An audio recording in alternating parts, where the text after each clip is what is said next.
Cuando quedan 15 minutos para las 10 de la mañana, vamos con la entrevista, como les anuncié, una entrevista electoral, en este caso acercándonos a la visión de Unión, Progreso y Democracia, en concreto con la del candidato por Álava al Senado, Gorka Maneiro. Egunon, buenos días. Egunon, buenos días. Bueno, conocido por todos como parlamentario, además ahora se ha enfrascado en esta aventura de presentarse a las elecciones generales al Senado. ¿Qué tal transcurre la campaña? Bien, transcurre bien, estamos moviéndonos mucho, estamos yendo de un lado para otro, estamos tratando de explicar cuál es nuestro programa, estamos dando argumentos y razones para que se produzca un verdadero cambio político a partir del día 21 de noviembre, porque dada la situación del país yo creo que se necesita ese cambio. Bueno, tenemos 15 minutos por delante para conocer más en profundidad el programa de Unión, Progreso y Democracia, pero a modo introductorio, a modo de resumen, ¿cuál es la línea maestra de la formación a la que representa? Yo creo que la línea maestra en este momento es explicar a la gente que en Euskadi y en España también hacen falta reformas radicales y profundas para evitar que se produzcan más recortes sociales. Yo creo que eso es lo fundamental que debe decirse ahora que estamos en situación de crisis económica.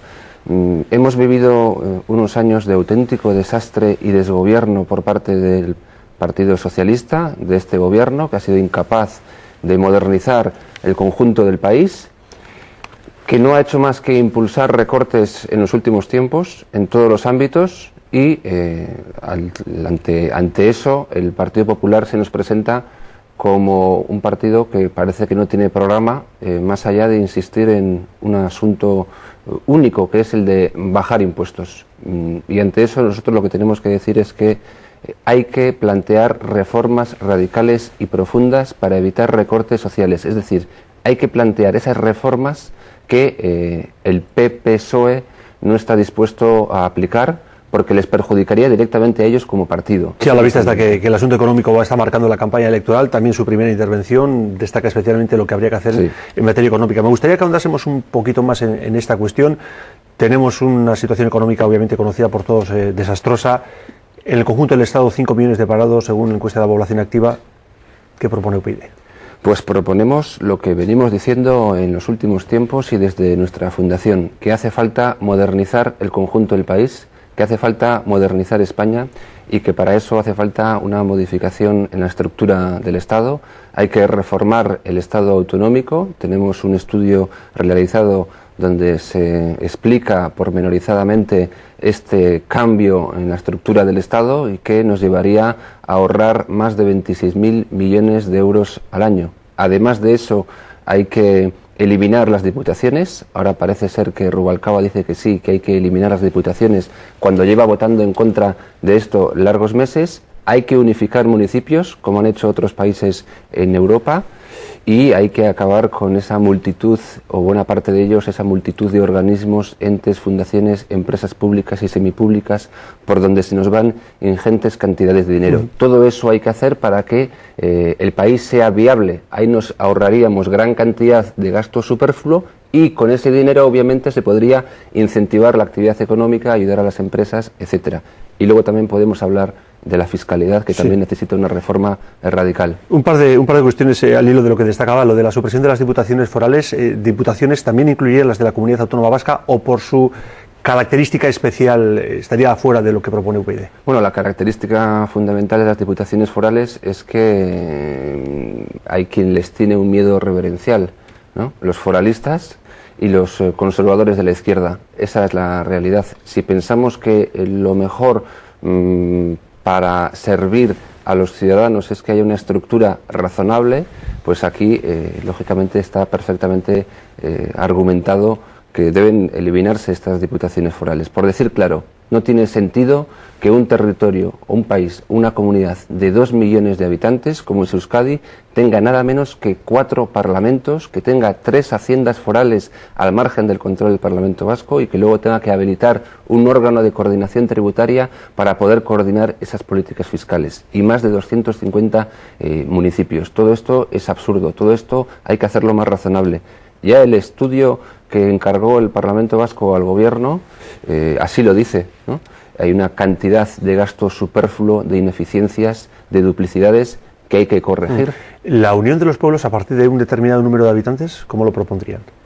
pues con muchísimo consenso, con muchísimo diálogo y con muchísimo acuerdo. Nosotros hemos pensado que podrían plantearse unificaciones para municipios con menos de 5.000 habitantes, pero lógicamente habría que ver cada caso concreto. Se ha hecho en un montón de países de Europa, sin embargo aquí en España no se hace nada, nada cambia, ¿no? Eso es consecuencia, yo creo, de los partidos muy conservadores, de izquierdas o de derechas, pero en el fondo muy conservadores, que no quieren cambiar absolutamente nada. Y lo de Euskadi es ciertamente sorprendente que todavía haya quien defienda las diputaciones forales, este enrevesado sistema que tenemos, este disparatado entramado institucional que no sirve para garantizar la igualdad de derechos y un mejor servicio a los ciudadanos. Pues uno de los quehaceres de las diputaciones precisamente es pues llevar a cabo la modificación en caso de que fuera necesaria de la fiscalidad, de gestionar la fiscalidad. Usted quería hablar de ello. Hombre, yo creo que la fiscalidad es evidente que tiene que ser común en Euskadi, en España, pero en Europa. Ese es el futuro. La política tributaria tiene que ser común para el conjunto de Europa. La política económica europea necesita de una política fiscal común. Si es evidente y está claro que ese es el futuro, ¿cómo va a ser razonable que la fiscalidad sea aquí competencia de las diputaciones forales, que cada una de las cuales plantee o apruebe en su propia normativa y que luego todo eso tenga que discutirse, no se sabe exactamente cómo, en el órgano de coordinación tributaria? Es un disparate. La política fiscal tiene que ser común, pero no solo a Euskadi, sino a España y a Europa. Ese es el futuro y podemos hablar de propuestas concretas en fiscalidad, porque es ciertamente un asunto interesante. Ahora vemos que el Partido Socialista de Rubalcaba plantea la recuperación del impuesto sobre el patrimonio. Nosotros llevamos diciéndolo 4 años, que no se tenía que haber eliminado y que había que recuperarlo. Quizás modificado, quizás con otro nombre, quizás impuesto sobre grandes fortunas, pero para gravar esos grandes patrimonios, ¿no? Y lo que ha hecho, por otro lado, el Partido Socialista, y esta es la realidad, ha ido bajando los impuestos a las rentas más altas y proponiendo medidas claramente regresivas. Y no se lucha tampoco contra el fraude fiscal.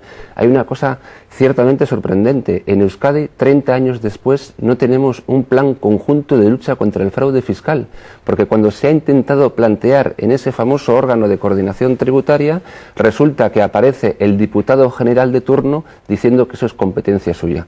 Para que pueda funcionar bien la lucha contra el fraude fiscal en Euskadi, cuando hay 3 haciendas diferenciadas, lo que tiene que haber es un plan conjunto para poder luchar contra ello. Política social es un asunto que obviamente interesa a muchas personas, especialmente ahora, porque hay personas que cada vez disponen de menos recursos económicos y sus necesidades vitales siguen siendo las mismas o peores. ¿Qué proponen?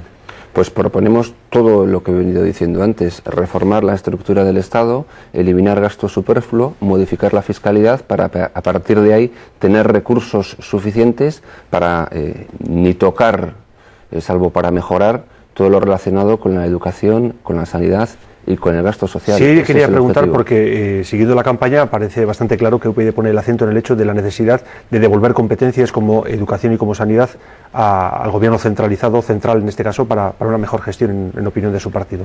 Sí, pensamos que es lo que mejor garantizaría la igualdad del conjunto de los ciudadanos españoles. Esa es la realidad, así lo hemos venido defendiendo.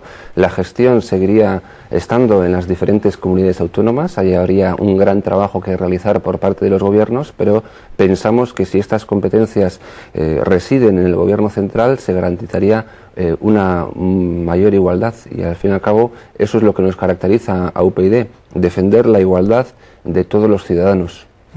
La modificación de la ley electoral parece también otro de sus principales caballos de batalla, lo llevan creo que en el primer punto de su programa. Fue una de las razones por las cuales